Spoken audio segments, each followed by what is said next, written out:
Je te donne ma, je te donne mon cœur. Je te donne tout ce que j'ai, ce que je suis de toi.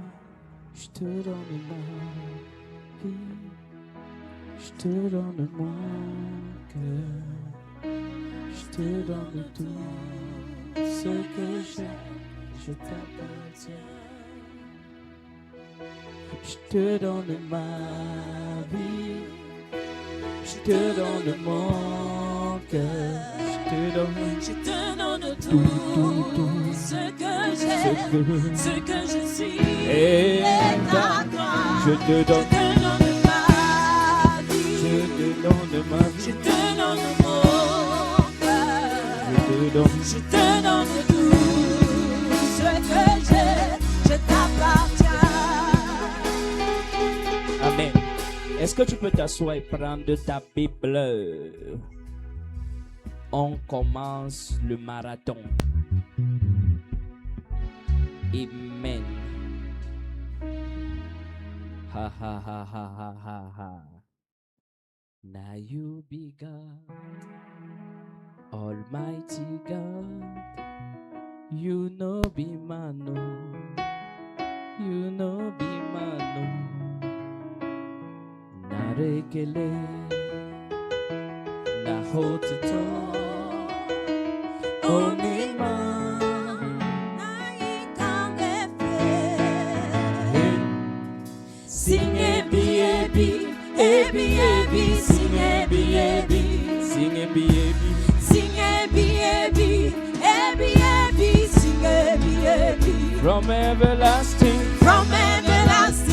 everlasting to everlasting, from everlasting, from everlasting, everlasting to everlasting, from everlasting, from everlasting, everlasting, everlasting to everlasting, from everlasting, from everlasting, everlasting to everlasting. Now you be God, Almighty God, Almighty God. You know be man, you know be man, you know be man. Narekele, na hotito, omema, na ikangefe. Hey, sing ebi ebi, ebi ebi, sing ebi ebi, sing ebi ebi, sing ebi ebi, ebi ebi, sing ebi ebi. From everlasting, everlasting God, everlasting to everlasting, from everlasting God, from everlasting, everlasting to everlasting. Ibu Chukwu, Ibu Emmanuel. Ibu Chukwu, Ibu Emmanuel. Ibu Chukwu, Ibu Emmanuel. Ibu Chukwu, Ibu Chukwu, Ibu Emmanuel. I sing Ibu Chukwu, Ibu Chukwu, Ibu Emmanuel. Ibu Chukwu, Ibu Chukwu, Ibu Emmanuel. Now you be God, Almighty God. You know me, man. You know.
nous guérir en Christ. C'est une importance capitale. Ça va trop te bénir. Amen. Tu vas comprendre pourquoi tu perdais certaines batailles ou tu n'arrivais pas à triompher de certaines batailles. Amen. Parce que la position que tu as en Christ, c'est une position de quelqu'un qui est censé déjà avoir vaincu.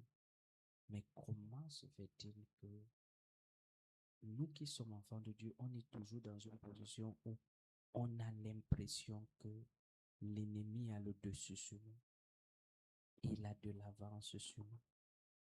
Pourquoi tu ne triomphes pas de tes guerres? Amen.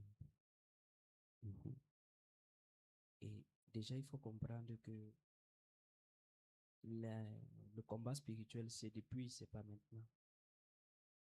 Ça a commencé depuis. C'est depuis.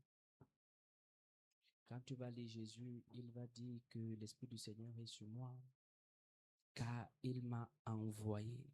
Tu vois que Jésus est déjà en train de dire, l'Esprit du Seigneur est sur moi, il m'a envoyé pour libérer les captifs, rendre libres les opprimés. Amen. Ça, c'est Jésus qui commence par dire ce genre de choses. La première fois qu'il prend, il décide de manifester son ministère terrestre, il dit, l'Esprit du Seigneur est sur moi. Et il m'a envoyé pour rendre libres les captifs. Et il dit, ça c'est, il a repris tout simplement le texte d'Ésaïe 63, verset 1, où rendre libres les opprimés. Et il dit, proclamer une année et apporter la vengeance de l'Éternel. Alléluia. Donc maintenant tu comprends que quand Jésus vient comme ça, il ne vient pas pour s'amuser, il ne vient pas pour rire. Il vient pour mener une grande guerre. Amen. Maintenant, toi qui es enfant de Dieu, tu dois comprendre dans 1 Jean 5, verset 19,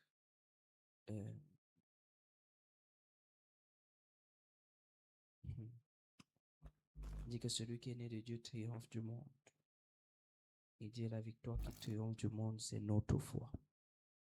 Amen. Il dit que ceux qui sont nés de Dieu triomphent du monde. Et la victoire qui triomphe du monde, c'est notre foi. Donc quand tu es né de Dieu, tu es déjà dans la position de celui qui triomphe du monde. Mais comment étant dans cette position-là, Satan peut quand même avoir le dessus sur toi? Regardons ça, 1 Jean 5, 19. Alléluia. Amen. Nous savons que nous sommes de Dieu et le monde entier est sous la puissance du malin. Verset 20, continue. Ensuite, on va lire 1 Jean 4, 4. Amen. Nous savons aussi que le Fils de Dieu est venu et qu'il nous a donné l'intelligence pour connaître le véritable. Et nous sommes le véritable et son Fils Christ est celui qui est le véritable. Maintenant, 1 Jean 4, 4. 1 Jean 4, 4. Vous, petits enfants, vous êtes de Dieu et vous avez vaincu. Parce que celui qui est en vous est plus grand que celui qui est dans le monde. Amen. Donc, et vous, petits enfants, vous avez vaincu.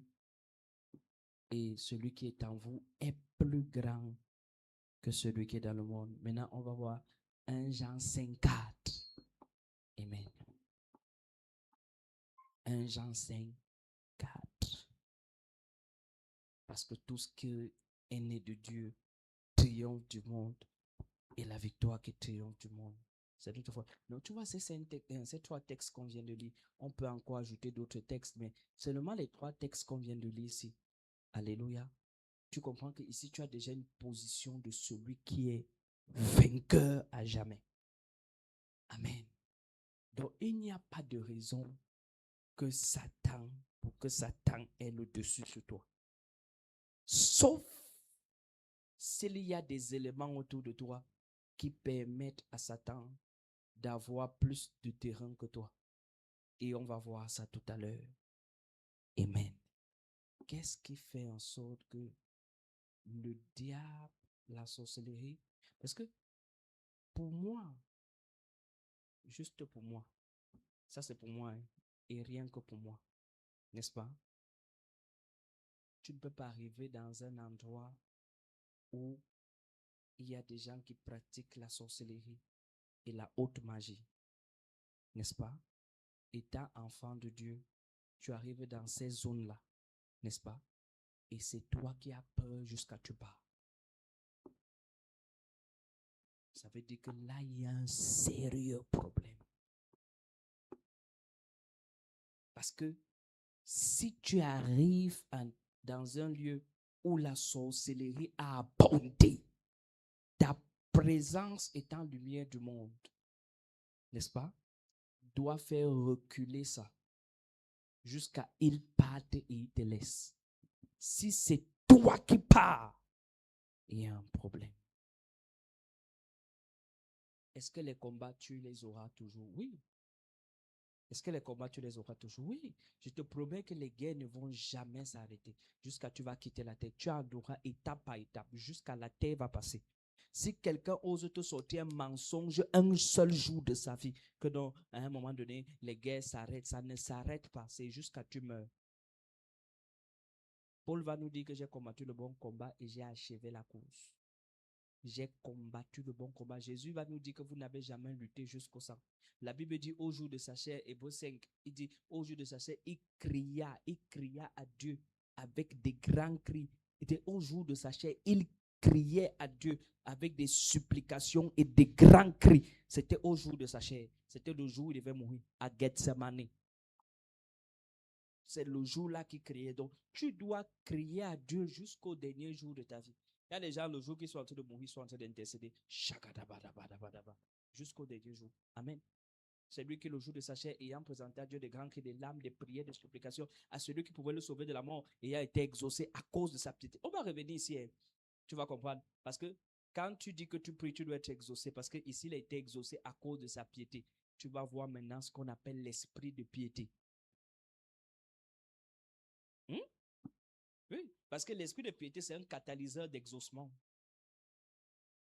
Mais on revient tout à l'heure. Hé. Aïe, aïe, aïe. Est-ce que quelqu'un est prêt à m'écouter? Est-ce que quelqu'un est prêt à m'écouter? Allons dans 2 Corinthiens 10, verset 3, 4.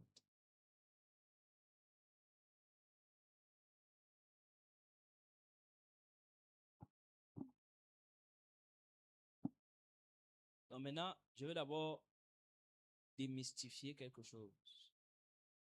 Les êtres spirituels n'ont pas de combat charnel. Ça, c'est la première chose que je vais démystifier. Quand tu es un être spirituel, il n'y a pas de combat charnel. Comprends déjà ça. Donc ça veut dire que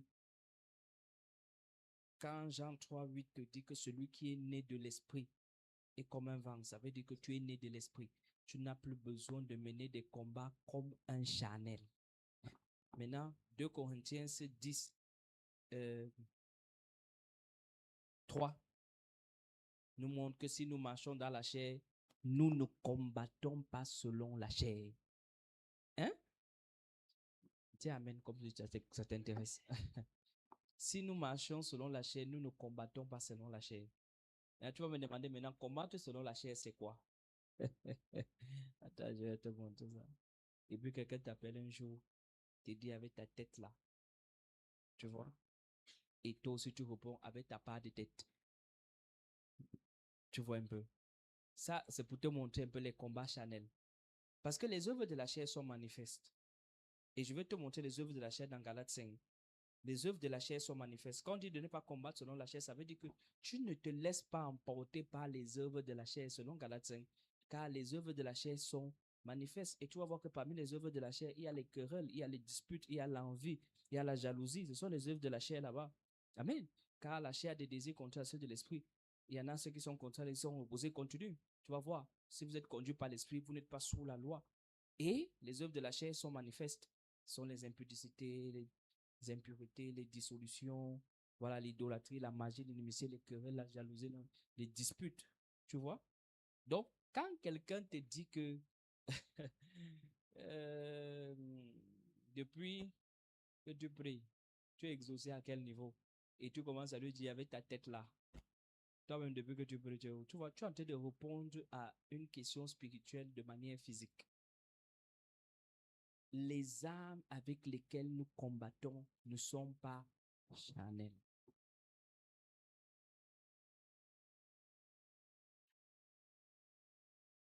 Aïe.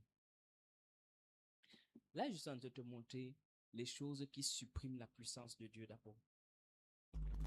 Parmi les choses qui suppriment la puissance de Dieu, tu vas voir ici là qu'il y a les manifestations de la chair. Les manifestations, quand tu te laisses dominé par les manifestations de ta chair, qu'est-ce qui se passe? Tu supprimes la puissance de Dieu. Tu rends la puissance de Dieu inefficace. Donc quand tu es dans les jalousies, la concurrence, les querelles, amen, tu es dans les oppositions. Quelqu'un ici, est-ce que tu connais jusqu'à quel niveau le péché rend le chrétien inefficace? Ah, mais ça, Dieu a dit que là où le péché a abondé, la grâce a surabondé. Papa, continue. Continue. On va se retrouver en haut avec la grâce là. Parce que tu vas voir des gens qui sont faibles spirituellement, non? Tu vois quelqu'un qui était engagé, déterminé, il avait le feu, il avait le zèle, il avait la passion. C'est le péché qui est venu supprimer tout ça. Il fait descendre tout ça. Le péché. Amen. Regarde, quand tu vois toutes les personnes qui se placent à la télévision, ils critiquent les serviteurs de Dieu, ils critiquent tout le monde, ils critiquent. Je te promets devant Dieu, je te promets à la gloire de Jésus-Christ ce que je suis en train de te dire. Ces gens, ils viennent souvent sur mes directs là, ils se connectent juste pour chercher ce qu'ils veulent critiquer. Mais gloire à Dieu, ils peuvent écouter un enseignement entier, parce que pour trouver ce que tu peux critiquer, il faut que tu écoutes tout l'enseignement. Donc, quelque part, ce sont mes fils spirituels. Donc, regardez, imaginez toutes les personnes qui viennent, ils s'asseyent là comme ça, ils prennent tout son temps, ils écoutent tout un enseignement pour chercher ce qu'il va critiquer. Et quelqu'un va me dire que cette personne-là n'est pas animée d'un autre esprit. Parce que quand on va dire animé d'un autre esprit, tu vas dire que non, c'est parce que lui, il a la vérité et toi, tu as le mensonge. Amen. Mais montre-moi alors sa véritolomètre qui permet de mesurer notre vérité et de démystifier sa part de vérité à lui et d'estimer que nous sommes les menteurs, lui, il est la vérité. Amen. Parce que quand tu as la véritolomètre, tu gagnes les âmes pour Jésus-Christ. Tu ne les perds pas. Quand tu as déjà cette véritolomètre à main, c'est que tu gagnes les âmes pour Jésus-Christ. On devrait voir des nations. Parce que si tu estimes que nous sommes les faux et on presse les faussetés, maintenant que toi tu as la vérité, gagne les âmes. Fais en sorte que des millions de personnes soient sauvées. Ne les détourne pas de la vérité. Parce qu'ils doivent écouter que celui-ci est faux, celui-ci est vrai, celui-ci est faux, celui-ci est faux, celui-ci est faux, celui-là est faux, celui-ci est faux, celui-ci est faux, faux. Tout le monde est faux. Même Jésus là, il est faux, non? Puisque tu es en train de dire que tout le monde est faux et nous prêchons au nom de Jésus, à la fin des temps, c'est là où nous serons tous jugés et on verra qui de vous était dans la vérité. C'est l'esprit de piété qui va démontrer ça. Amen.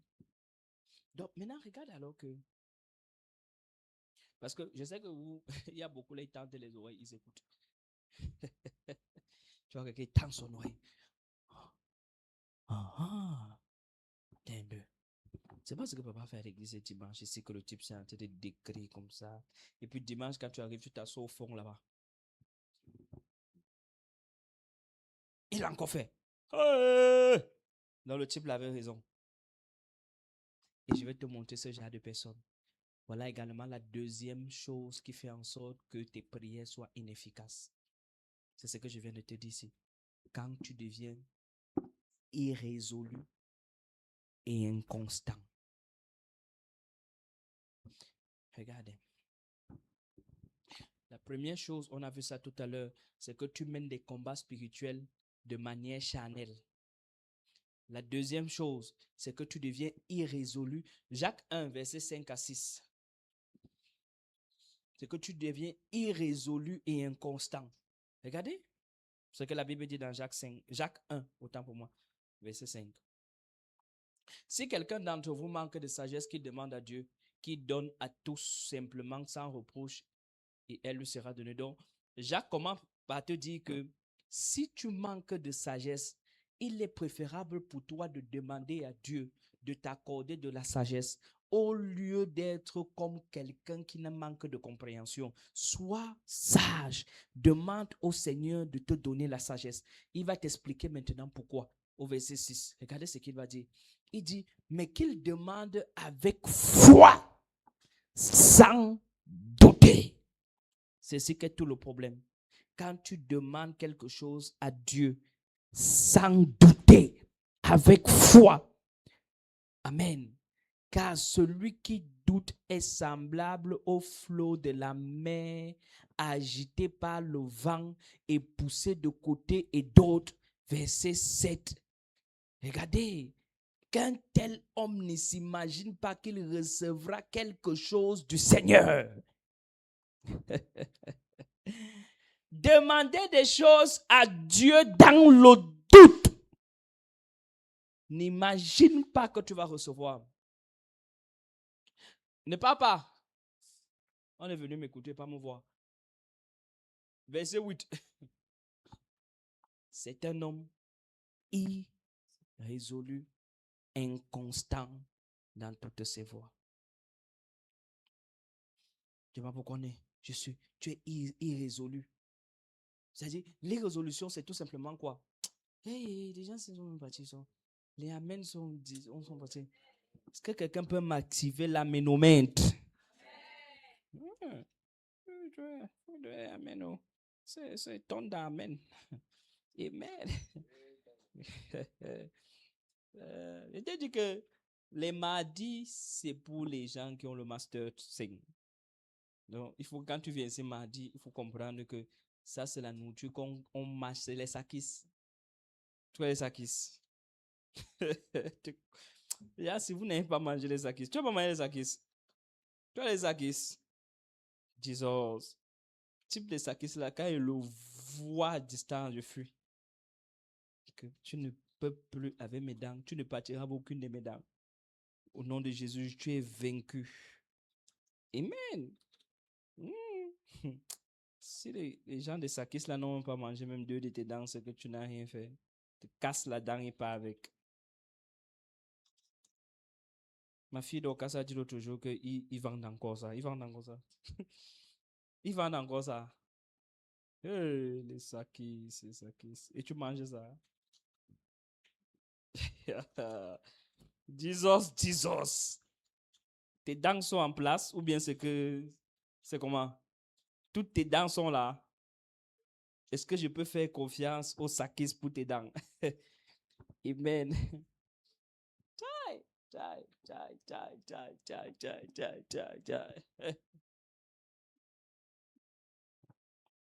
Donc, c'est un homme irrésolu et inconstant dans toutes ses voies. Quand tu es quelqu'un d'irrésolu, c'est quoi simplement? C'est que ton âme est partagée. Tu es partagé, ton âme est partagée. Dans ton âme, d'abord, tu ne crois en rien. Tu es aussi là comme ça. Tu vois, c'est ça l'âme partagée. Toi seul d'abord, même personnellement, toi seul, tu as même d'abord même 120 pasteurs. Que si j'écris à papa mardi, il ne me répond pas. Jusqu'à mercredi, tu ouvres le message. J'écris à l'autre. Amen. tu es partagé. Tu as vu, on a dit que cette personne irrésolue, tu as vu ce que la Bible a dit? Qu'il ne s'attend à rien. Donc, quand tu es irrésolu et inconstant, ne t'attends à rien. Ton âme est partagée en tout. Amen. Lundi, tu veux le manioc. Le matin. Et à midi, là, papa, toi, tu es déjà que ce n'est plus le manioc, c'est l'igname. Après, papa, le soir arrive, tu es déjà là que non, c'est le macabo. Tu es inconstant. Ton âme est partagée. Tu as tellement de révélations. On t'a bourré de révélations. Tu as tellement de révélations. Moi, je vous promets devant Dieu, moi, j'ai des enfants. C'est quand tu me poses la question, je connais que c'est une révélation qu'on t'a donnée. Amen. Il y a une de mes filles ici un jour. Oh, mon Dieu, mon roi. C'est que c'est Dieu seulement qui fait des choses. Nous, on est seulement là comme ça. Alléluia.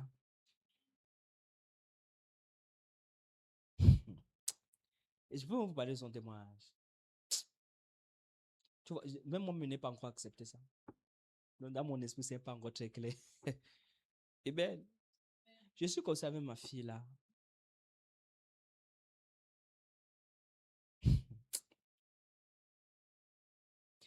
Elle est entrée dans mon bureau. Elle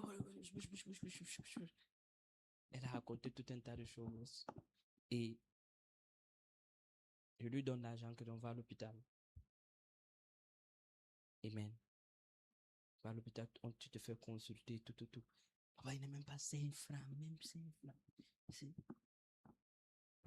Je sais que c'est ma fille, elle est à l'hôpital. Amen.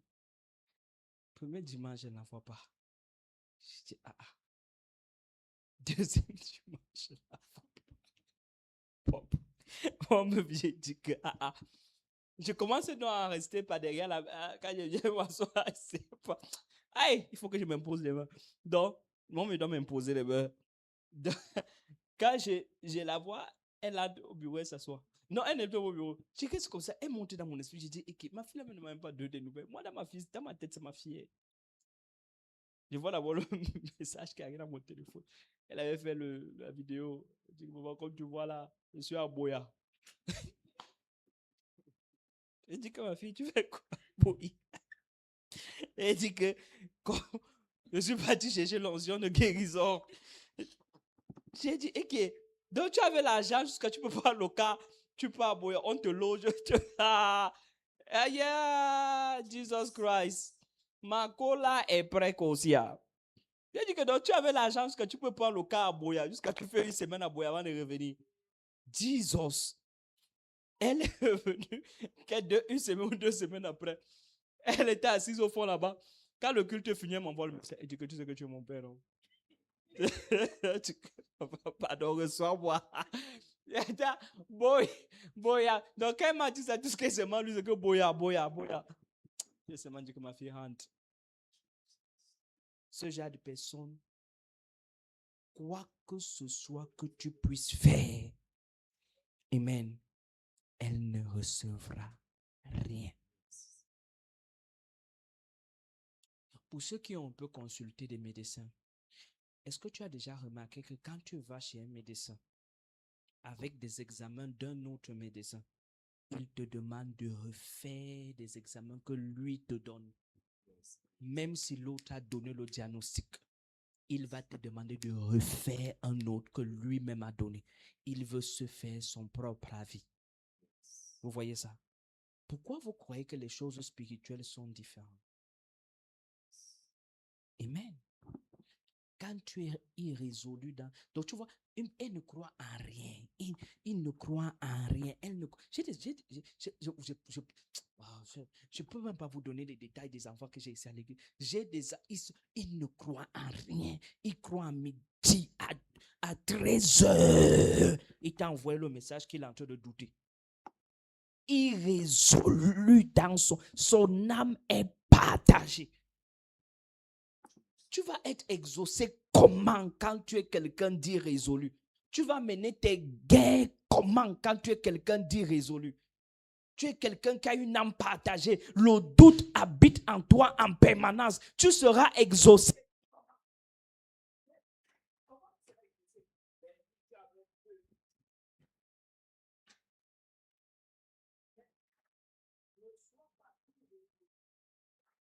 Dans tes actions, ne sois pas irrésolu.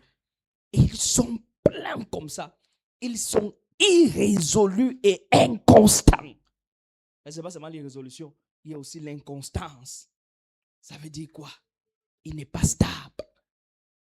Il n'est pas posé. Il n'est pas déterminé. Il n'a pas une foi qui est active. Il n'est pas capable de foncer, d'attendre, d'être discipliné. De quoi? D'être patient. Et déjà, tu lui dis d'être patient. Ah, patient, c'est quoi? Patient, c'est quoi? Patient, c'est quoi? J'ai plein d'enfants ici que j'ai dit, mon fils, sois patient, assieds-toi. Ils sont allés dans les églises, on les a ordonnés. Plein. Je les vois partout là sur les réseaux sociaux. Pourquoi que je ne les vois pas? Je les vois. Toujours, c'est quelqu'un qui m'envoie le lien. Papa, c'est pas ton fils tel ici là. J'ai dit oui. On a envie de leur donner. Oh. J'ai dit non, on doit leur donner. On doit leur donner. Oh. Quand tu vois il sait déjà que lui il peut délivrer même 3 personnes. Il faut laisser qu'on leur donne.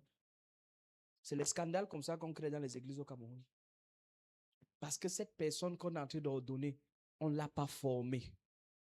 On ne l'a pas éprouvée. On ne l'a pas brisée. On n'a pas pris le temps d'implanter Jésus-Christ en lui. On veut juste avoir le nombre de personnes ordonnées au Cameroun. Où Jésus avait combien de personnes ordonnées? Où Pierre avait combien de personnes ordonnées? Qui sait? Paul, dans tous les évangiles là qu'on a lu, je n'ai jamais vu là que et tel fut ordonné, et pendant qu'il refusait d'être ordonné, l'évangile ne progressait pas. Comme si l'ordination, c'est le déclencheur du réveil.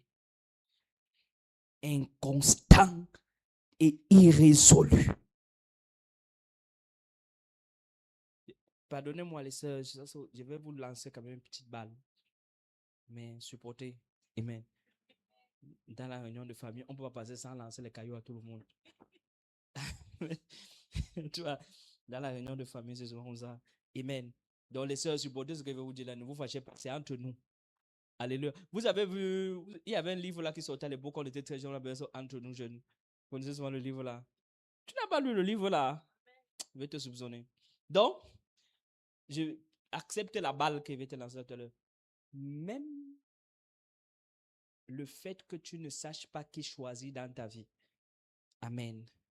C'est tout simplement à cause de ton irrésolution. Parce que quand tu es irrésolu et inconstant dans tes voies, tu ne sauras jamais vers qui. Ou bien quand un frère vient vers toi, tu ne peux pas discerner qui est-il réellement. Parce que dans ton âme, tu n'es pas.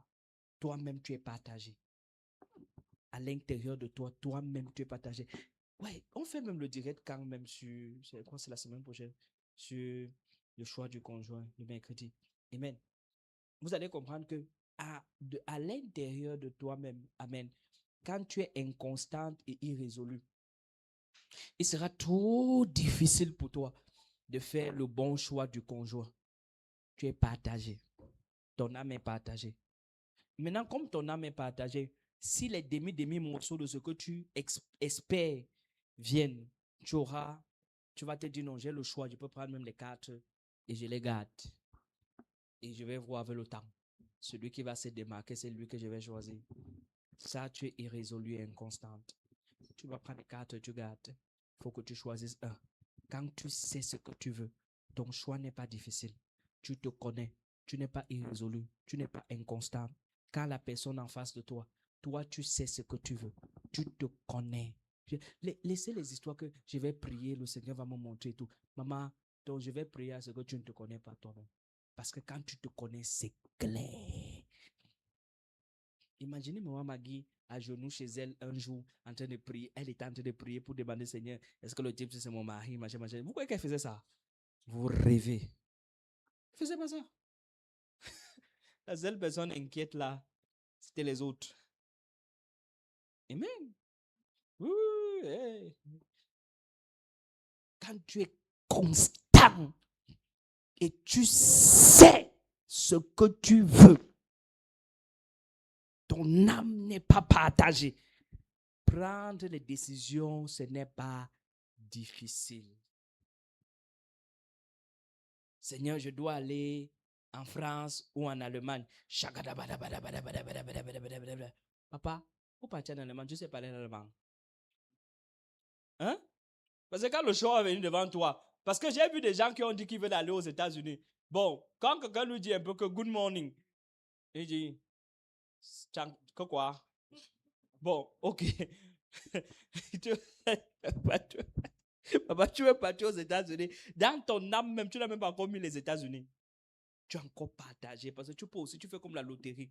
Tu pars comme ça, tu n'es pas sûr. Il y a des gens, ils vont même faire les concours. Ils sont inconstants. Il part composer, mais dans sa tête, il sait qu'il a échoué. Tu vois? Et tu vas composer l'examen. Toi-même, tu sais que tu as échoué. Mais hein, ce n'est pas que quelqu'un lui dit qu'il a échoué. Hein. Lui-même, il sait qu'il a échoué. Il est inconstant. Tu dis que je pars aussi par formalité. On remplit le formulaire de présence. Inconstant et irrésolu. Âme partagée. Dans ton âme, tu es partagé. Tu as du mal à décider. Tu as du mal à choisir. Tu as vu les gens qui marchent, on dit qu'ils ont deux pieds gauches. Ouais, dis amen. Oh. Faut faire attention à ce genre de personnes. Tu ne connais pas la direction qu'il va prendre. Il marche seulement comme ça là. Deux pieds. Tu ne connais même pas la direction. S'il veut partir à gauche, tu vois les tueurs à droite. Même quand c'est comme les taximans du Cameroun. Ils sont inconstants et irrésolus. Net. Les taximans de Yaoundé du Cameroun, il n'y a pas plus inconstant et irrésolu que. Ils n'ont pas les clignotants, ils n'ont pas les rétroviseurs, ils n'ont rien. Ils ne s'arrêtent quand ils veulent. Si tu te places là que tu veux prendre le taxi, il est au milieu de la route, il se stoppe. Pam! Entre.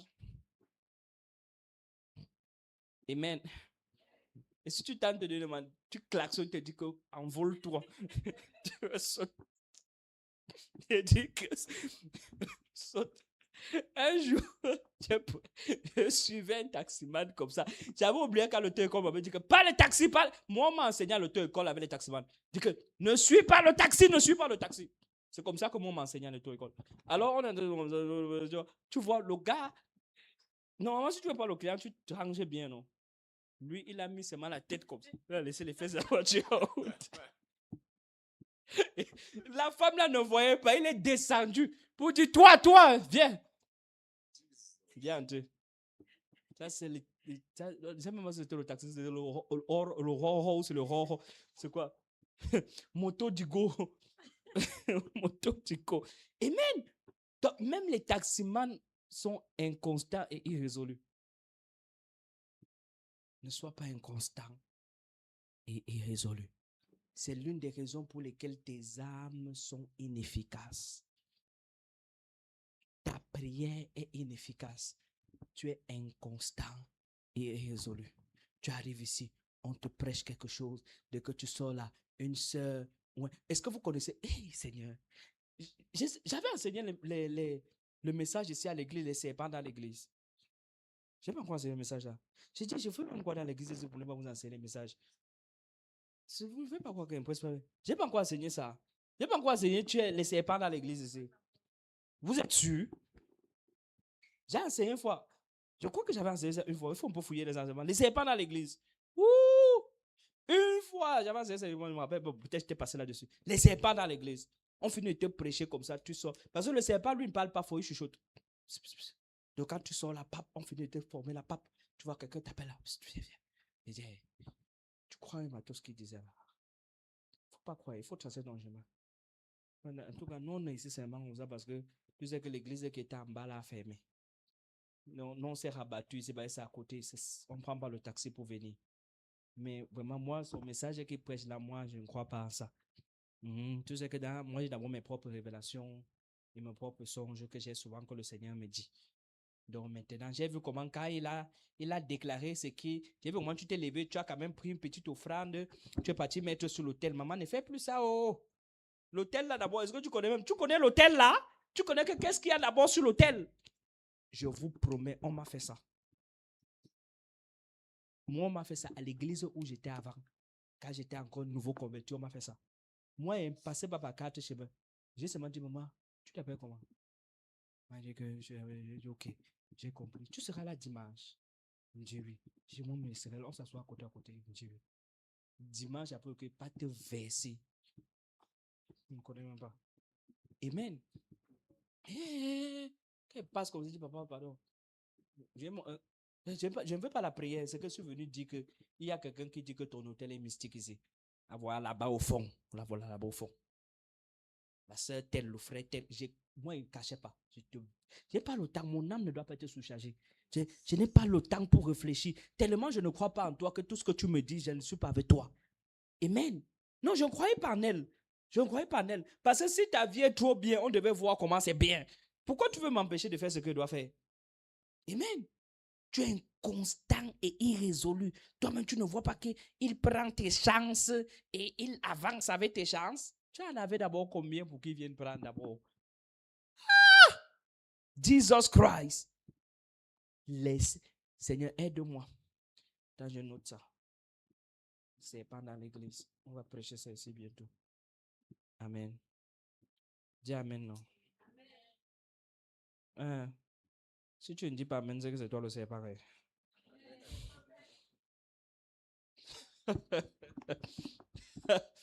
Alléluia. Ça va. Inconstant, ne sois pas inconstant et irrésolu. Alléluia. Quand tu es quelqu'un qui garde... Remets. Parce que quelqu'un est en train de demander qu'il dit quoi depuis inconstant et irrésolu, c'est quoi? C'est Jacques 1, verset 8. C'est un homme, mais un peu King James en français. Parce que quand inconstant et irrésolu, les gens ne comprennent pas. Ça veut dire quelqu'un qui a une âme partagée. Amen. Ça veut dire un homme avec duplicité de pensée. Il est instable dans tous ses chemins. Donc, quand tu as la duplicité de pensée, amen. Tu penses ici, tu penses là-bas, tu penses comme ça, tu penses ici, tu ne sais pas ce que tu penses comme ça. En fait, tu ne sais jamais, je ne sais jamais, tu ne sais pas. Tu es inconstant et irrésolu. Dis amen. Verset 7. Voilà. Car ne laissez pas cet homme penser qu'il recevra quelque chose du Seigneur. Quand tu es inconstant et irrésolu, tu vas recevoir quoi? Même tes combats ne sont pas stables. Amen. Tu sais mener bien tes combats. Tu as rendu toutes les armes de Dieu inefficaces. Seigneur, les gens de mon âge sont mariés. Mais voici devant toi, je chante dans la chorale, je danse et je loue. Papa m'a pas, c'est seulement quoi? Oh, papa, tu m'as abandonné ou tu as fait comment? Ouais. Papa, pardon, donne-moi la grâce qui est sur ma soeur qui s'est mariée l'autre jour. Pourquoi tu veux sa grâce? Amen.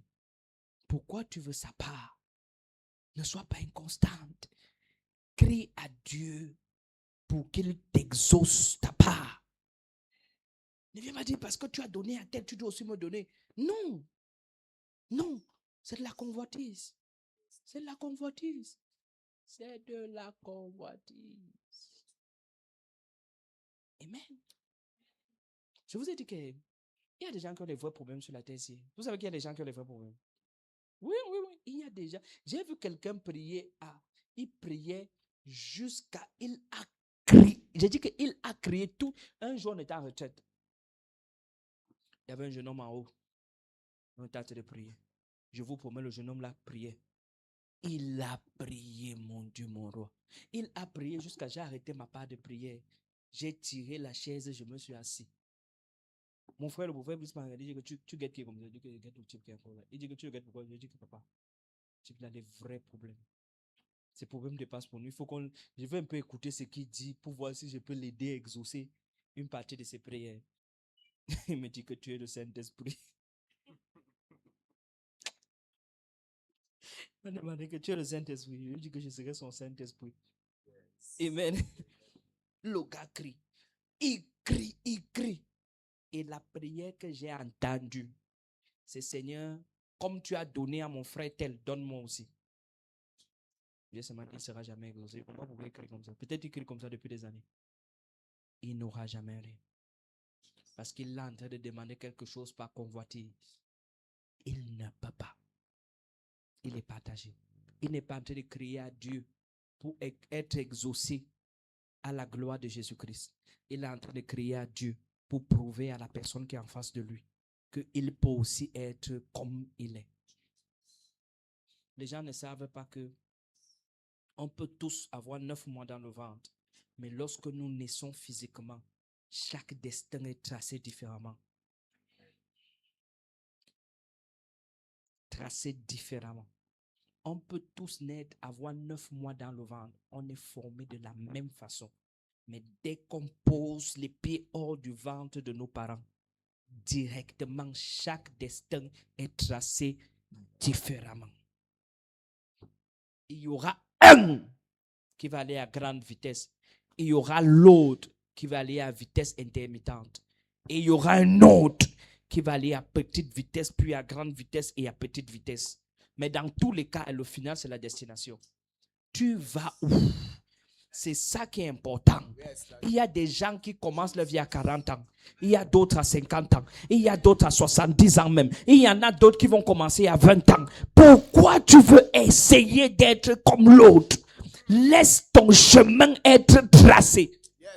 Il y a des gens qui vont se marier à 18 ans, d'autres à 22, d'autres à 25, d'autres à 40, d'autres à 45. Le problème est où? La finalité, c'est le mariage.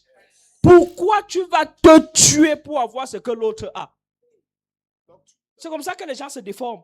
Ils commencent à voir les combats inutiles, à mener les batailles qu'il ne faut pas mener. Ah, mon frère là-bas à l'église, toi-même tu ne vois pas. Quand papa demande les gens qui vont faire, il faut aussi que moi aussi commence à... Tu commences à te déformer.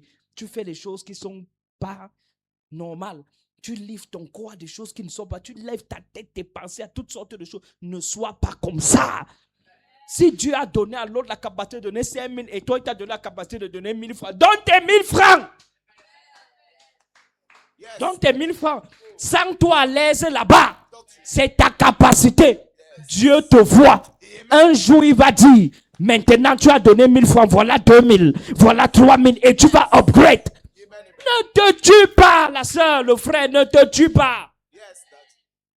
Celui qui donne 100 000 là, amen, c'est sa capacité. Oh.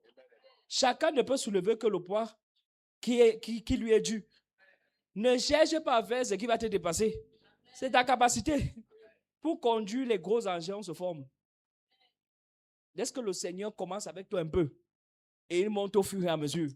Ne saute pas les étapes. Ne vis pas avec la jalousie et la convoitise. Sois calme avec Jésus. Tu peux arriver à l'église. Hein. En toi, moi, le Seigneur part avec toi. Pouf. Une autre personne, ça prend 2 ans. Mais il est persévérant. Il ne lâche pas. En fait, vous savez que moi, je crois en vous plus que vous-même, non? Non, moi, je crois trop en vous. Non, si tu savais qu'il croyait en toi. Je crois en toi jusqu'à tu as peur. Amen. J'ai marché à un de mes fils un jour et lui dit que est-ce qu'il croit en toi? Il me dit, papa, tu crois en moi alors que moi-même ne crois pas en moi. Il dit que c'est pour ça que si toi tu ne crois pas, il faut quand même quelqu'un qui va croire en toi. Donc, il faut quelqu'un que quand tu vas tomber, il va venir te relever et te fortifier. Amen. Non, c'est ça mon rôle. Je vous promets dans le nom du Seigneur Jésus-Christ, je vous promets, vous voyez tous comme nous sommes là, tous ensemble, non? C'est seuls ceux qui auront persévéré qui remporteront la couronne de victoire. Ceux qui ne vont pas persévérer, la couronne va se briser en route et ils vont tomber. Parmi vous là, il y aura certains, amen, qui vont rentrer dans le monde. Maintenant, il y a d'autres qui vont foncer avec Jésus. C'est pour ça que Jésus, quand il priait, il ne priait pas pour qu'il reçoive les grandes choses et les bonnes choses. Jésus, quand il priait, il dit, j'ai prié afin que votre foi ne faiblisse point. Ne vous lâche jamais. C'est ça le plus important. Priez que ta foi ne diminue pas. que ta foi ne te lâche pas sur la route, que tu sois continuellement fortifié. Non, je vous promets. Moi, j'ai des enfants aujourd'hui qui sont quittés. Bien que quand, moi, les gens de l'église, bien quand quelqu'un quitte, ils ne quittent pas. Il y en a plein qui sont partis. D'autres sont devenus même les mondains, les machins, tout ça. Et mais, un jour, j'ai commencé à pleurer. J'étais en prière. Papa, voici mon fils, voici ma fille telle. Je l'ai formé, je l'ai. Je pleurais tous les larmes de mon corps. Le Seigneur m'a dit, arrête ça. Amen. Il m'a dit, relève-toi, arrête ça. Tu veux prier, prie pour autre chose. Laisse-les.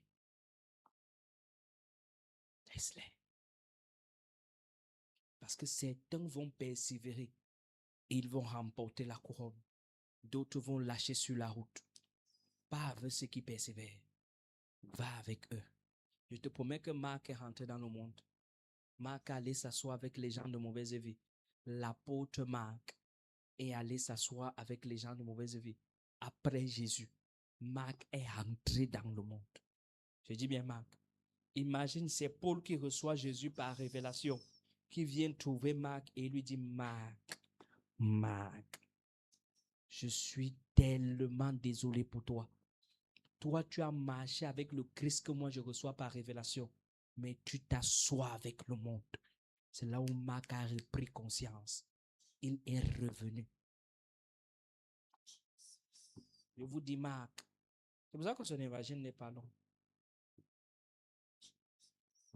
Amen. C'est Paul qui part chercher Marc. C'est Marc qui a commencé à marcher derrière Paul pour dire que le Christ l'enseigne le moi. Paul s'est tourné là, regardé, il dit, papa, je vais t'enseigner quoi que tu as marché avec quelqu'un. Il dit, papa, la révélation que tu as de lui, je ne connais pas ça. Enseigne-moi. C'est parce que ton cœur, tu étais irrésolu et inconstant. Quand tu es irrésolu et inconstant, ton âme est partagée. Sur la route, tu vas laisser tomber. Tu vas abandonner. Tu vas retourner dans le monde. J'ai prié. Tu vois, tous les gens qui prient là, qui te disent qu'ils prient là, tu les fais asseoir un jour, va avec eux dans leur maison. Tu vas comprendre qu'ils ne prient pas. Ils ne jeûnent pas. Ils ne lisent pas la Bible. Ils sont irrésolus.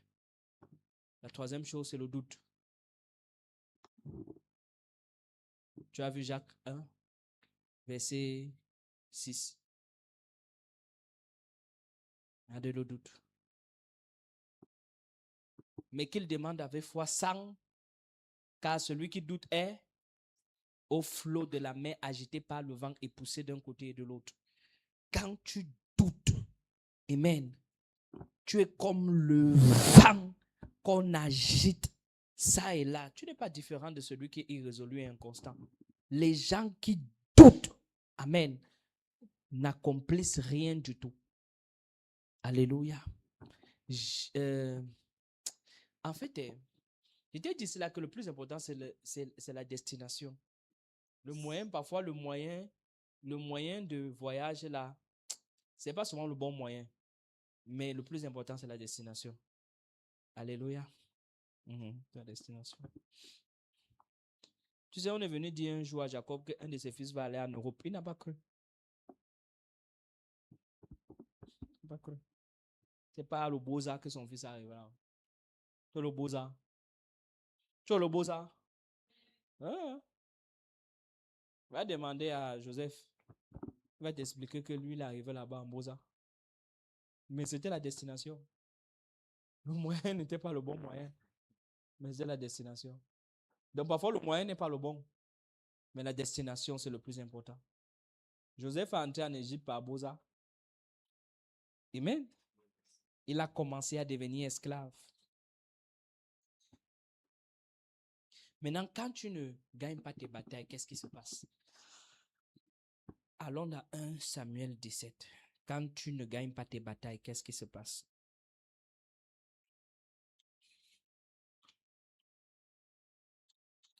Alléluia. Amen. 1 Samuel 17. Vous savez,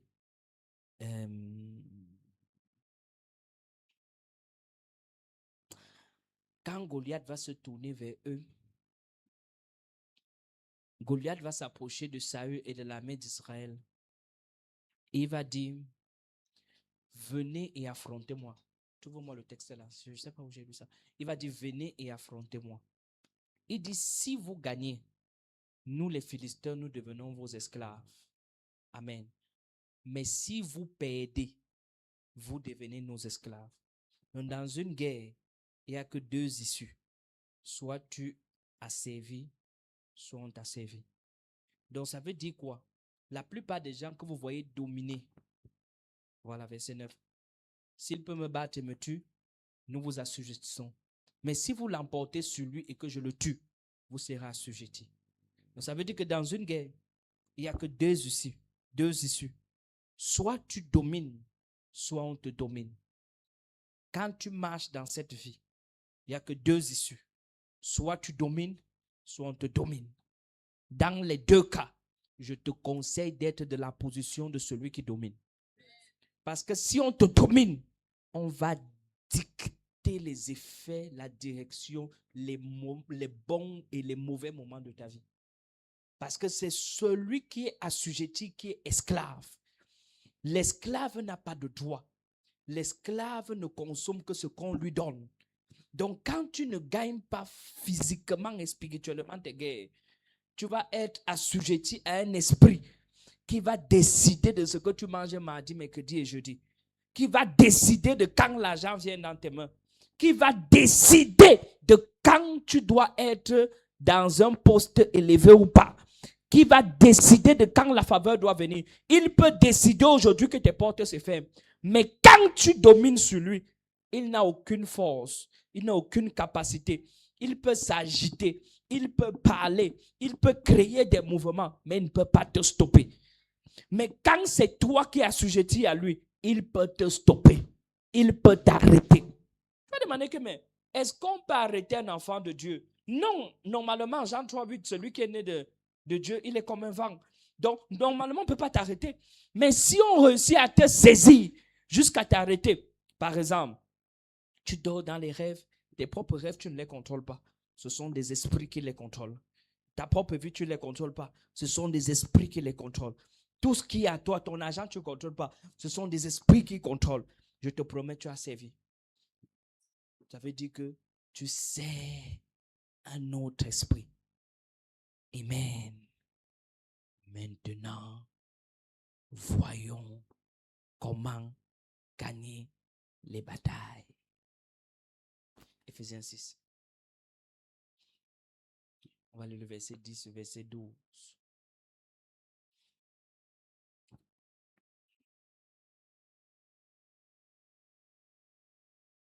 Comment gagner les batailles?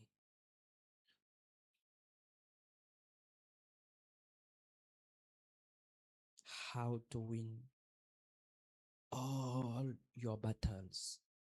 All your battles. Au reste. Ça commence ici. Quand tu n'es pas quelqu'un d'irrésolu, tu es quelqu'un qui se fortifie. Au reste. Est-ce que tu as lu ici là que... Ou bien c'est moi qui lis, c'est toi qui lis. Au reste, Dieu viendra vous fortifier. C'est ça? Au reste, Dieu a envoyé la puissance pour vous fortifier. C'est ça? Au reste, Dieu est avec vous pour vous fortifier. Tu as vu ça quelque part là-bas? Non. Mais il a dit au reste, fortifiez-vous dans le Seigneur. Il va dire à Josué, dans Josué 1, verset 5, fortifie-toi et prends courage. Il va dire à Jérémie, fortifie-toi et prends courage. Amen. Nul ne tiendra devant toi tant que tu vivras. Amen.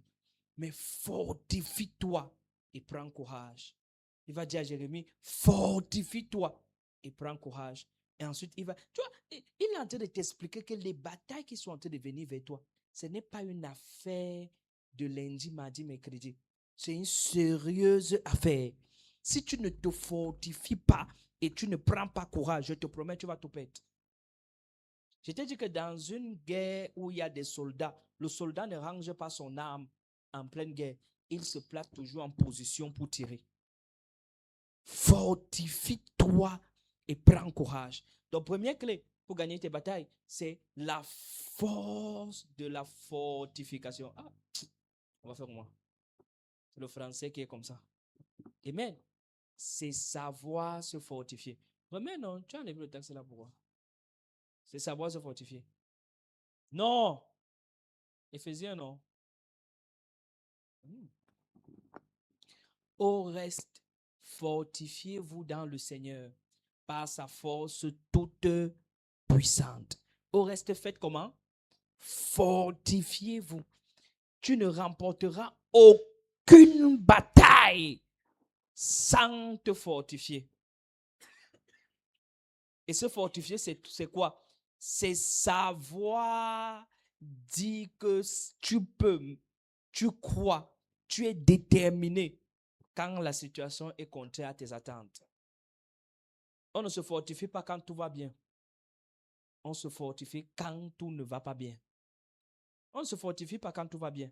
Ce n'est pas parce que tout va bien que tu te fortifies. Tu as déjà vu quelqu'un qui se fortifie quand tout va bien. Tout va bien. Mais c'est quand tout ne va pas bien que tu apprends à te fortifier. Amen.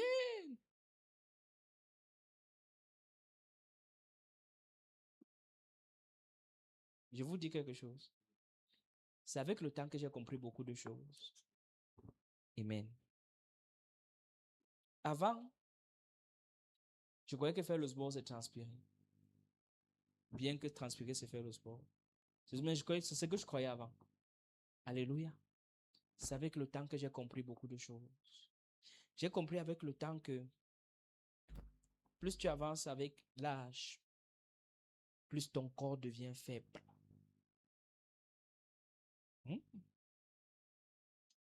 Plus tu avances, à partir de, pour certaines femmes par exemple, vous allez voir qu'au bout de 30, 35 ans, 40 ans par là, vous allez voir que la peau commence à se froisser. Ça veut dire que la peau est en train de perdre sa force. Pourquoi? Elles approchent à la fin de l'âge. C'est pour ça que maintenant, vous allez voir certaines femmes à un certain âge.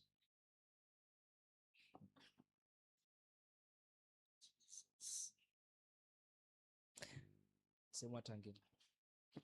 Donc, certaines femmes à un certain âge, vous allez voir qu'elles commencent à prendre certains aliments pour permettre l'élasticité de la peau, pour empêcher que la peau se devienne ferme, pour relâcher l'élasticité de la peau, qui sont importants. Amen. Maintenant, quand elles vont prendre ces aliments-là, vous allez vous rendre compte que ça va rendre la peau flasque. Maintenant, il faut permettre à la peau de se coller à la chair. Maintenant, il y a un exercice quand tu pratiques le sport, il y a un exercice qu'on appelle le renforcement. Ça permet maintenant au corps de se renforcer. Ce sont des exercices que tu fais, mais ça renforce le corps, ça donne le tonus au corps. Amen. Au début, quand tu commences ça, tu es faible. Tu as l'impression qu'on veut te tuer. Mais avec le temps, tu commences à t'habituer. Et tu dis, mais attends un peu. Quand je suis arrivé ici, je ne pouvais même pas soulever 10 kilos. Maintenant, quand plus le corps se fortifie, 40, 50, 60, 70, 100, plus le corps s'est fortifié, plus tu as la capacité de soulever des poids. Tu vois, c'est la fortification du corps. C'est ça que la Bible dit. Au reste, fortifiez-vous. Petite épreuve, fortifie-toi. Grande épreuve, fortifie-toi. Moyenne épreuve, fortifie-toi. Pas d'épreuve, fortifie-toi. Épreuve, fortifie-toi. Sans épreuve, fortifie-toi. Le plus gros piège quand Satan veut t'éloigner de Dieu, c'est qu'il te met dans totalement l'équilibre. Tout d'un coup, l'argent tu as. Tout va bien. Tu as des PC. Le matin, quand tu arrives, il faut prier. Tonton Jésus, ton enfer de passage. Moi, le Père, je venais juste te faire un coucou. On est ensemble. Tu te tournes, tu t'en vas. Tu vois, tu es tellement à l'aise. Dès que tu rentres le soir, allez. Je dis, hein. Donc, Cataline Azila, elle ne veut pas les. Tu vois, tellement tu es déjà donc, tu es dans une stabilité, donc tout va bien dans ta vie. Tu zappes la télé, tu regardes jusqu'à 1 heure du matin. Quand une arrive, en tout cas, vous les sorciers là, vous savez que pour le matin, non. Je plonge d'abord ma tête dans le sang de Jésus. Je redis, je me couche dans la cape. Elle a plongé sa tête dans le sang de Jésus. Je redis, je me couche. Amen. Le matin, quand je me réveille, le matin, quand je me lève, il est là. Il est là. Donc, tu as déjà préparé ta journée comme ça. Donc, même les chants, tu as déjà, c'est écrit, c'est posé au chevet du lit. Ça, c'est quand le Seigneur, Dieu, il t'a tellement fait du bien que même prier, tu ne veux plus prier. Venir à l'église, oh, tu sais, j'aime pas trop. Tu sais, moi, je suis quelqu'un, je suis vraiment, je vais t'expliquer, en fait, vraiment. Je te promets que si tu aimes tous les honneurs, tu vas être mal à l'aise dans l'église ici. Oh, bah. C'est ici qu'on descend tous les honneurs déjà. C'est que tu vas trop me critiquer, je te promets. Je te promets que tu vas oh, tu vas me critiquer jusqu'à. Vraiment, hein, hein, avec tout ce que je donne, tout ce que je donne à l'église là, maman, tu donnes comme ça là et on est encore ici. Ah! Jesus Christ. Donc, parce que quand tu dis souvent avec tout ce que tu donnes, donc avec tout ce que tu donnes là, on est encore ici à Imana. Maman, ce n'est pas suffisant. Même si tu veux critiquer, non, donne beaucoup. Comme ça, tu critiques. Moi-même, je dis que oui, tu as donné, tu as donné. Ah! Jesus. Amen. Il y a des gens, ils sont là. Hein, avec tout ce qu'ils donnent à l'église là. Quand il arrive comme ça, papa ne me donne même pas la chaise. Maman, les chaises là, même, tu connais même qui a acheté. Si tu viens avec ta chaise de promo, on te fait asseoir. Si tu viens avec ta part de chaise, je te trouve une place et te mets. Personne ne peut te dicter ce que tu veux faire. C'est, amen. J'ai vu une de mes mamans, elle travaillait à la FECA Foot. Elle connaissait déjà qu'elle arrêtait tous les dimanches. Elle a acheté sa chaise. Elle a mis sa chaise à la main arrière de la voiture. Quand elle arrive au culte dimanche, elle soulève seulement sa chaise, elle vient poser, s'asseoir.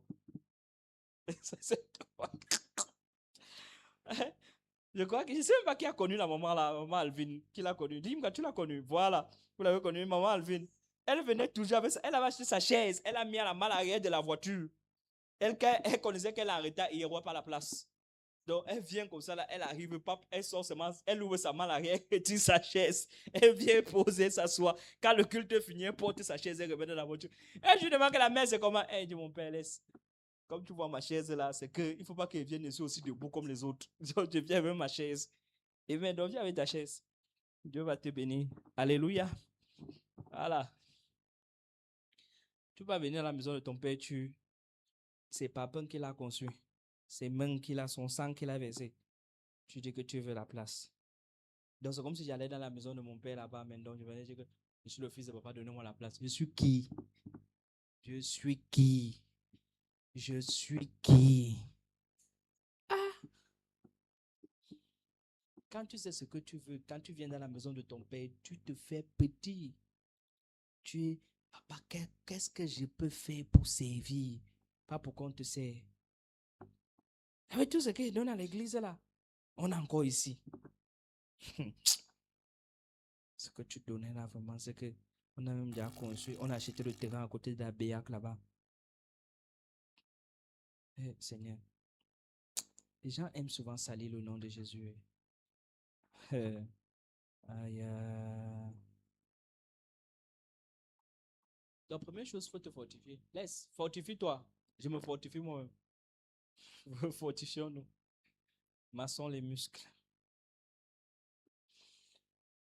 Deuxième chose, pour bien mener tes batailles, ne prends aucun de tes combats à la légère. Ne minimisez pas vos batailles. Ne les minimisez jamais. jamais, ne les minimisez pas. Je vous ai montré ici dimanche comment Dieu a dit à quelqu'un de ne pas faire quelque chose. Il a désobéi, il l'a fait. Et c'est parti suivre son peuple des générations après. Alors le Seigneur va venir te dire, ne fais pas, tu as négligé, tu as fait. Ne négligez pas vos batailles. Ne négligez pas vos guerres. Quand une personne meurt dans une famille et ça se succède par une deuxième personne, commencez déjà à réfléchir. Pourquoi deux personnes meurent de façon successive comme ça? Ça veut dire qu'il y a un esprit là-bas qui est déjà en train d'opérer. C'est déjà une guerre qui est installée dans cette famille. Il y a une personne qui peut entrer dans une famille, il extermine toute la famille jusqu'à ce qu'il se tue, meurt.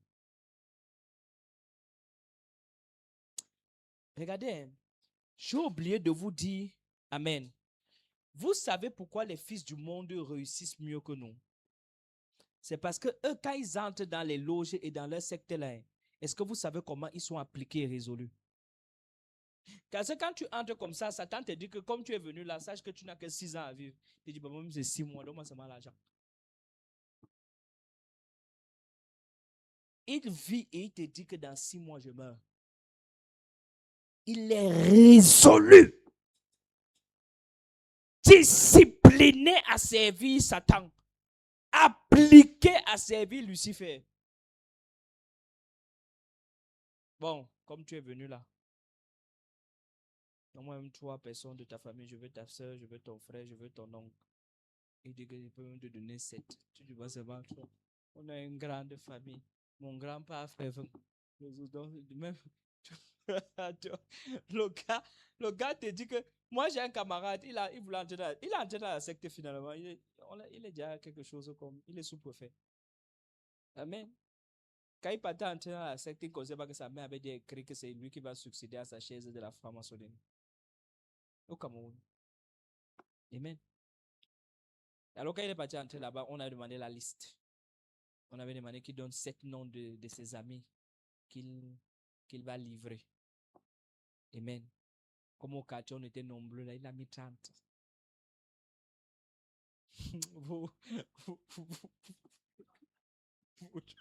vous jouez. Il a aligné les noms. Mon nom était dedans, il ne croit pas que j'ai esquivé. Tous les noms étaient dedans. Ah, bon, la chasse à la secte. Il a dit que toi, on ne peut pas te faire confiance. On demande 7 noms, tu lui avais 30. On ne peut pas te faire confiance. Il est revenu au quartier, il s'est placé en haut comme ça. Il s'est placé au carrefour, il dit que vous ne pouvez pas me tuer. Il dit, qui veut te tuer? Il dit que personne dans le quartier ne peut me tuer. Je suis déterminé à devenir riche, personne ne peut m'empêcher. J'étais en bas comme ça, je le guette, il m'a dit, mais j'ai dit, hey, tu veux devenir riche? Tu veux devenir riche comment? Et tu veux seulement devenir fou en venant de devenir riche. Il dit qu'il y avait ton nom. Quand je descends, je vois la liste avec les symboles sur ça, il y avait nos noms. Je dis que c'est ton nom ici, là, je peux peut-être te livrer. Donc j'avais décidé que je vais vous livrer, vous tous aux 4. Vous devenez riche. Il dit que je ne peux pas finir comme vous. Personne. Amen. C'est après, des années après, qu'il découvre que sa mère avait écrit son nom. C'est lui qui devait prendre le siège de sa mère. Oui, il a fini. Il est sous-préfet aujourd'hui. Et il est sous-préfet étant dedans. Non, il vous promet. Il n'a même pas 30 ans. Je crois qu'il a 31 ans ou 30 ans. Non, peut-être 32 ans comme ça. Amen. Non, je vous promets. Il a fixé une femme. Il a regardé avec les yeux. Elle a perdu les jumeaux. Ah, tu es calme. Il est résolu, appliqué à servir Satan. Je lui ai prêché Jésus de toutes les manières. Il m'a dit, je ne peux pas servir ton Jésus là. Moi, je sers Lucifer. Ils ont qui sont appelés être ministre du Cameroun dans quelques années.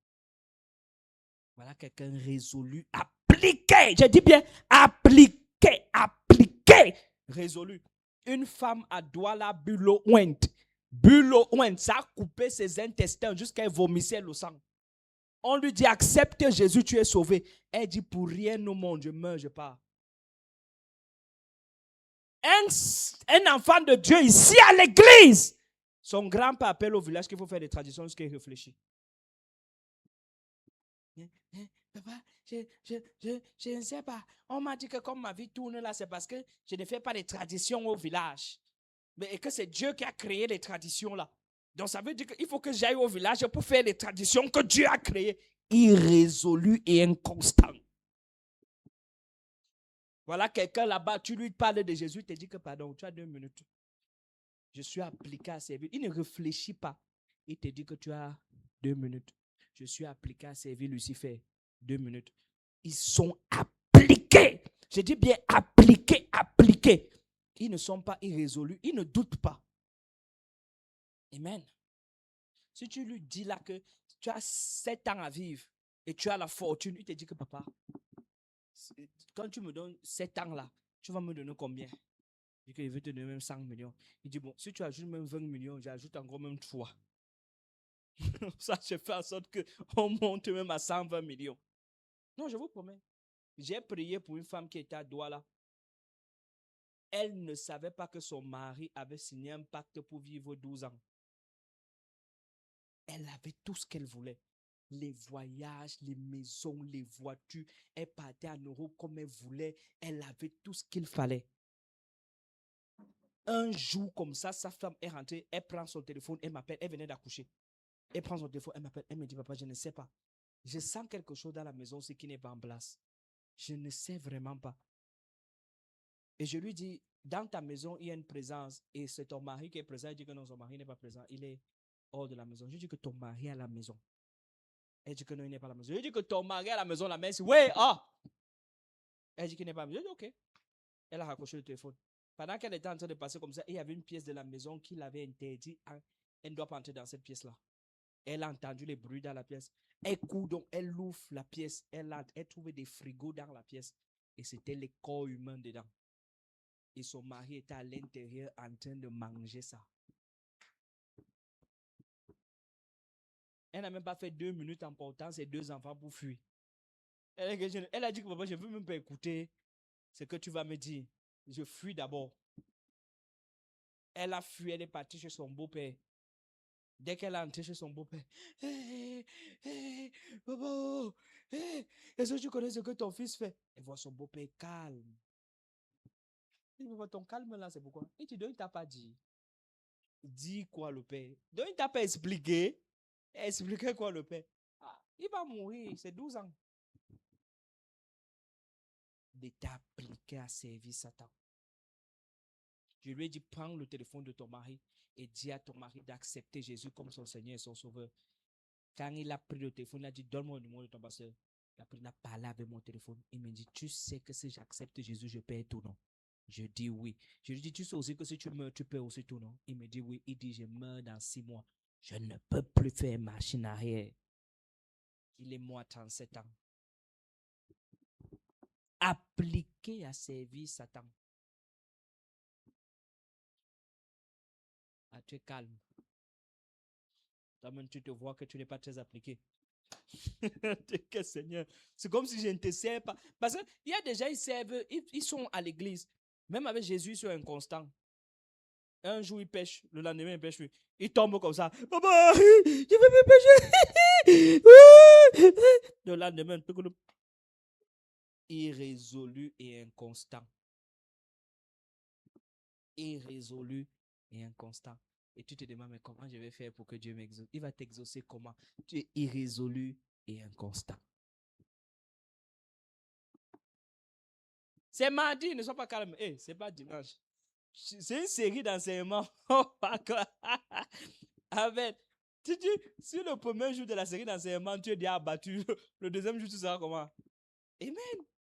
Ne sois pas. Quand tu n'es pas. Donc, tu dois être quelqu'un de déterminé.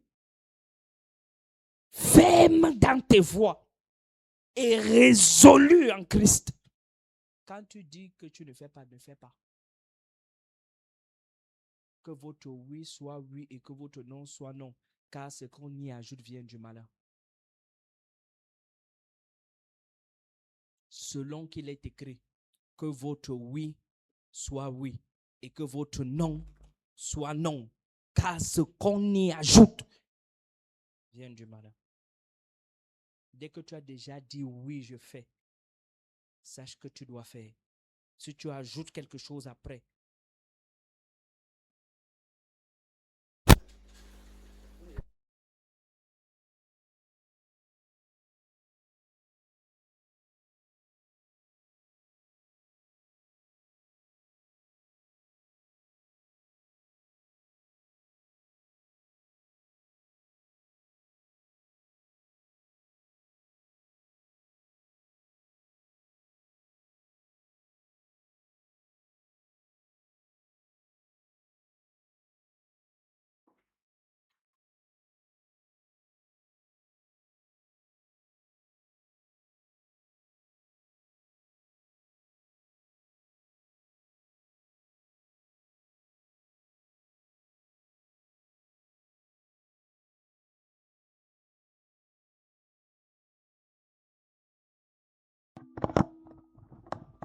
amen. Donc que votre oui soit oui et que votre non soit non, car ce qu'on y a, voilà, Matthieu 5, verset 37. Car ce qu'on y ajoute vient du malin.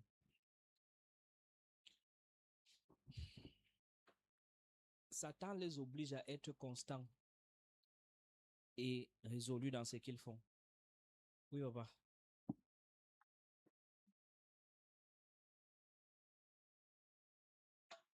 Oui. Oui. Les gens le savent.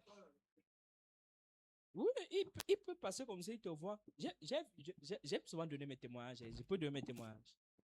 Un jour, j'ai discuté avec un jeune homme, il était ici au bureau. Et il m'a expliqué comment il crée des accidents à l'axe lourd.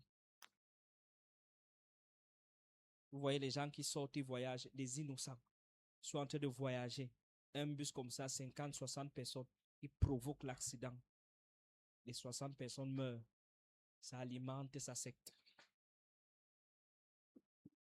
Tout le monde.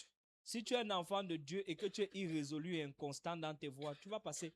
Mais quand tu es un enfant de Dieu et tu es droit dans tes voies, tu marches dans la sainteté, dans la sanctification, tu as une vie de prière bien rangée. Il provoque comme ça ne te touche pas. Ça ne t'atteint pas. Car celui qui demeure sur la bouche du Dieu repose à l'ombre du Tout-Puissant. Donc c'est pourquoi il faut que chaque enfant de Dieu sache marcher droit avec Dieu. Il ne suffit pas juste de prier.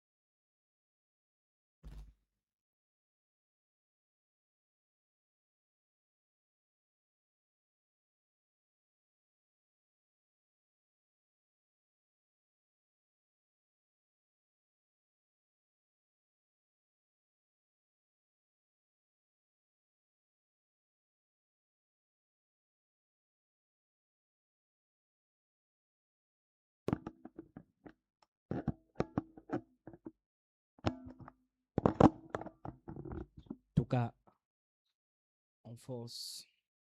Un jour, ça va donner. C'est maman Maggie qui va vous régler là tout à l'heure. Amen. Ok. Lisons quand même Matthieu 22, verset 25. Quand il va rentrer là, tu va me dire que vraiment les enfants, c'est là. Je ne sais pas comment je vais faire. Ou je dois attacher le pied en haut, ou je peux quoi. Il dit que les enfants, c'est. Je ne sais pas. Amen. Matthieu, lisons avant de. On est au niveau de la partie 1. Et ce c'est qu'on n'a même pas. Hey, le message c'est tellement long, mon Dieu. Comment triompher de ces guerres? Parce qu'on va voir les armes. Mardi prochain, on va commencer à voir les armes qui te permettent de gagner tes batailles. Et vous allez voir que parmi les armes, là, il y a des armes que tu n'as pas utilisées depuis des années, mais qui sont là. Bon, maintenant, je t'ai dit que le deuxième élément que je t'ai donné, de savoir souligner quoi? Hein? Identifier tes combats et ne pas les prendre à la légère. Maintenant, la Bible nous raconte l'histoire d'une femme. Oh, il y avait parmi nous 7 frères. Le premier se maria et mourut. Et comme il n'avait pas d'enfant, il laissa sa femme à son frère. Verset 26. Verset 26. Il fut de même du second, puis du troisième jusqu'au septième. Donc tous les frères se sont mariés à la même femme. Ils sont tous morts. Et après, la femme est morte. Donc elle est morte quand tous les 7 frères sont morts.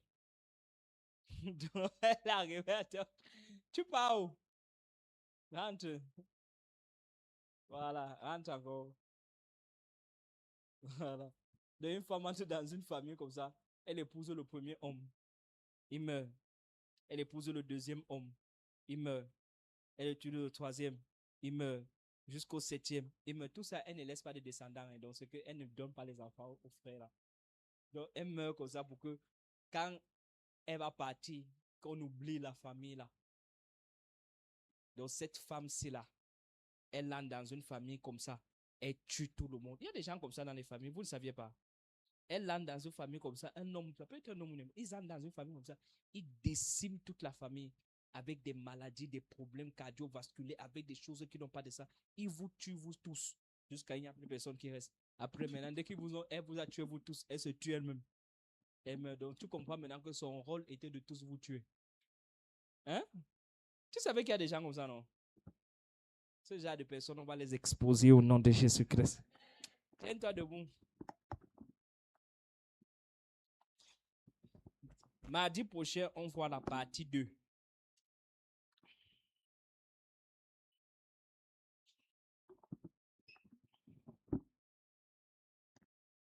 Hello, hello, hello. Lève tes deux mains, dis merci au Seigneur.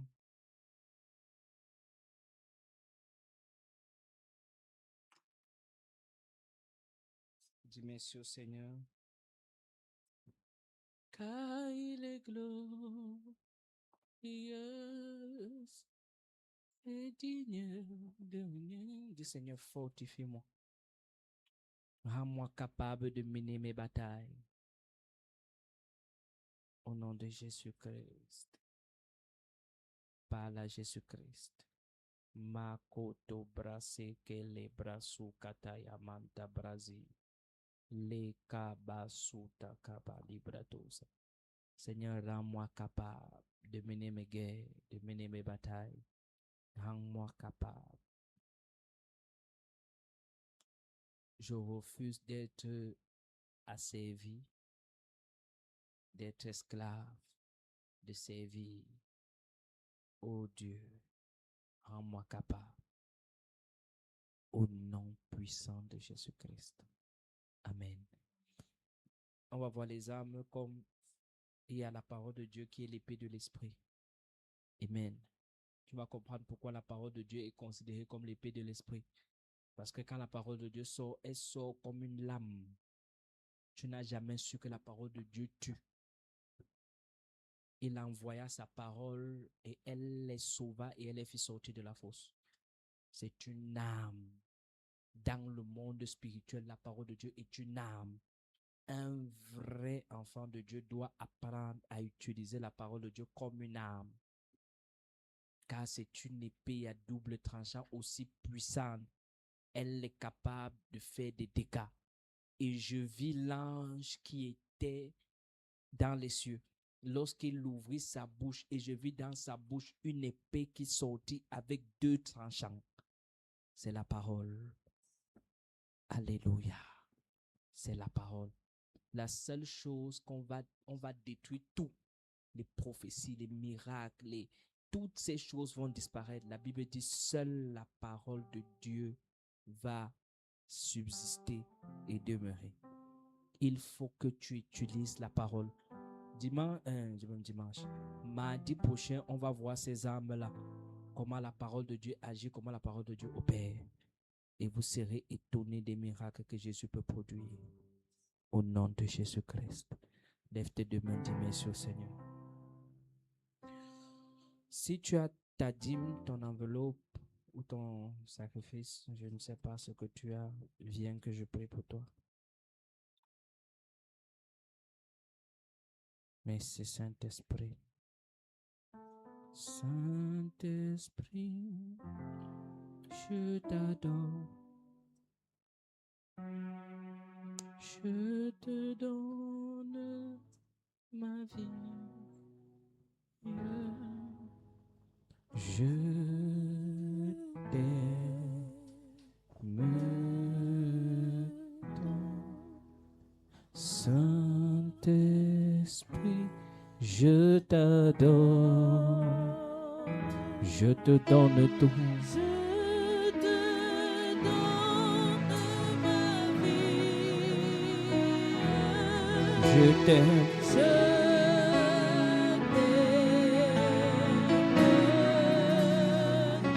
Esprit de Dieu, je t'adore, je te donne tout, toute ma vie. Je t'aime tant, je t'aime tant, je t'aime tant.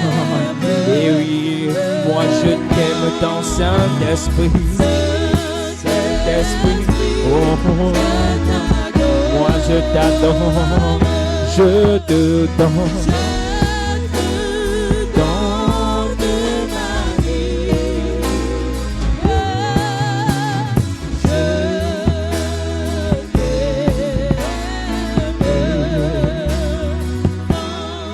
Donc, la main du Seigneur vient sur toi. On se voit ici. De toutes les façons, vous avez le programme jusqu'à dimanche. Que Dieu vous bénisse et que sa grâce repose sur vous. Demain, nous sommes là. Jeudi, nous sommes là. Vendredi, nous sommes en ligne uniquement. Samedi matin au chantier et dimanche, nous nous retrouvons ici. Que Dieu te bénisse. Au nom de Jésus-Christ, sa grâce est sur toi et sa faveur. Je t'aime beaucoup. Cet enseignement, tu l'écoutes, tu le réécoutes, tu notes, tu surnotes jusqu'à ce que tu assimiles l'enseignement. Shalom. Amen. Chargez tout.